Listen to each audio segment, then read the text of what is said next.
பிரசார் தீர்க்கதரிசிக்குள்ள மெசேஜில் ஒரு ஹோட்டலுக்கு சாப்பிட போகிறாரு. இப்போ அந்த ஹோட்டலில் அவர் உட்காந்துருக்கும்போது கொஞ்சம் வயசுள்ள ஒரு அம்மா, கொஞ்சம் வயசுள்ள ஸ்திரீ, அவங்களும் அங்கே டின்னருக்காக இருக்கிறாங்க. அந்த வேளையில் 2 மிலிட்ரிக்காரனுங்க இந்த அம்மா தோளில் கை போட்டு தேவையில்லாத இடங்களெல்லாம் கை போட்டு அவனுக்கு கையை அங்கே இங்கேயும் போட்டு அவனுங்க இது பண்ணிருக்கிறத தீர்க்கதரிசி பார்க்குறாரு. தீர்க்கதரிசியை பார்த்துட்டு ரொம்ப சங்கடப்பட்டு அந்த அம்மாவை பார்த்து ரொம்ப மனசு உருகி அவர் மனசு நொந்து போய், இப்படிப்பட்ட ஒரு உலகத்தில் என்னுடைய மகள் சாராலும் வளரணுமா ஆண்டவரேன்னு சொல்லி அந்த அம்மாவை பார்த்து நியாயம் தீர்த்துக்கிட்டு இருக்காரு தீர்க்கதரிசி. உடனே ஆண்டவர் என்ன பண்ணாரு, தீர்க்கதரிசியை ஒரு தரிசனமாக தோன்றுச்சு அவருக்கு முன்னாடி. தோன்ற உடனே நீ எந்திரிச்சு இங்கிட்டு வான்னு சொல்லி இங்கிட்டு வர சொன்னார்.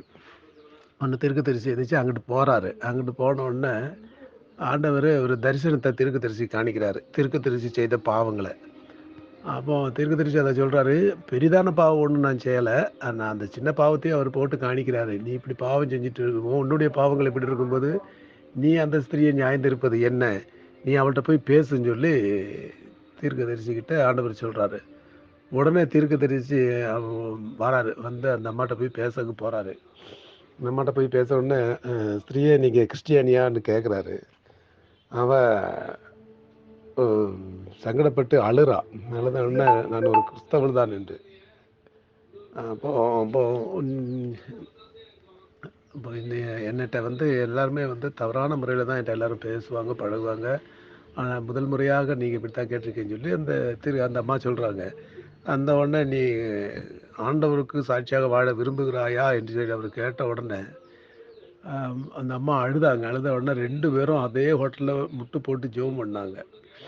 ஜெபம் பண்ண உடனே அந்த அம்மா கர்த்தர் தொட்டார். அந்த அம்மா மனம் திரும்பி இப்போது அதுக்குள்ளே எத்தனையோ வயசு சொல்கிறார் தீர்க்கதரிசி, ஒரு 80 வயசுக்கிட்ட இருக்குன்னு நினைக்கிறேன். அப்படி இருக்குன்னு நினைக்கிறேன், எனக்கு ஞாபகம் இல்லை சரியா. அந்த அம்மா மனம் திரும்பி கிறிஸ்துவுக்குள்ளாக வழிநடத்தப்பட்டார். அப்படி இருக்க நம்ம ஒருவரையும் நியாயம் தீர்க்கிறதுக்கு நம்ம யார், அப்படி நம்ம அந்த மெசேஜை பார்க்கும்போது அப்படி நமக்கு யாரையுமே நியாயம் தீர்க்கிறதுக்கு நம்ம யார் அப்படிங்கிறது கொஸ்டின்ஸாக இருக்கிறது. கர்த்தருடைய பரிசுத்த நாமத்துக்கு ஸ்தோத்திரம் உண்டாகட்டும்.